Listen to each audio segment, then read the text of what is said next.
In the summer of 1985, Oil Can Boyd was something of a baseball phenomenon.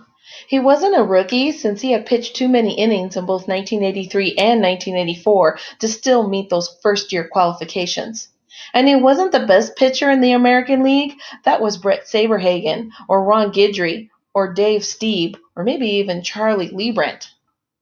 Heck, Dennis Oil Can Boyd hadn't even been the best pitcher on his own team in 1984, thanks to the presence of Bruce Hurst, Bob Ojeda, and yes, Al Nipper in the Boston Red Sox rotation. But even with all that going against him, and even though the Sox weren't the mighty Sox they are today, the Oil Can stood out. It was the big, dark prescription sunglasses on his baseball cards. It was the little eyes behind those specs and the high cheekbones and the gaunt cheeks that made him look 30 years older than he was.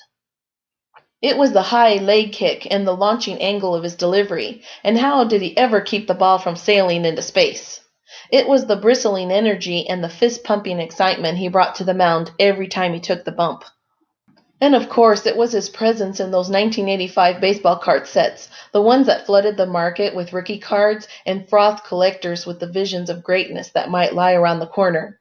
For Boyd, sure, but also for Buddy Biancalana, Eric Davis, and Corey Snyder, and all the rest of the guys who made their national cardboard debuts that summer. For a while there, Boyd was great. He went 15-13, 3.70 with 6.1 WAR in 1985, which should have put him in the running for the American League Cy Young Award, but left him with no votes. In 1986, when Roger Clemens set the world on fire to help the Red Sox get to the World Series, Oil Can improved to 16-10, though his ERA edged up to 3.78. Still, that was good for 3.5 WAR.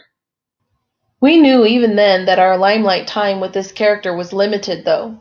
By the time the New York Mets crushed Beantown Hearts in October, Boyd had turned 27.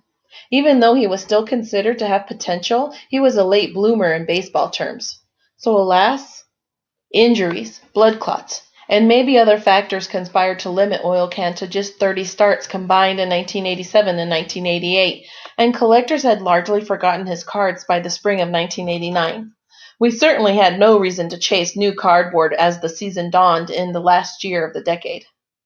After all, we had Ken Griffey Jr. and Gary Sheffield rookie cards to look forward to.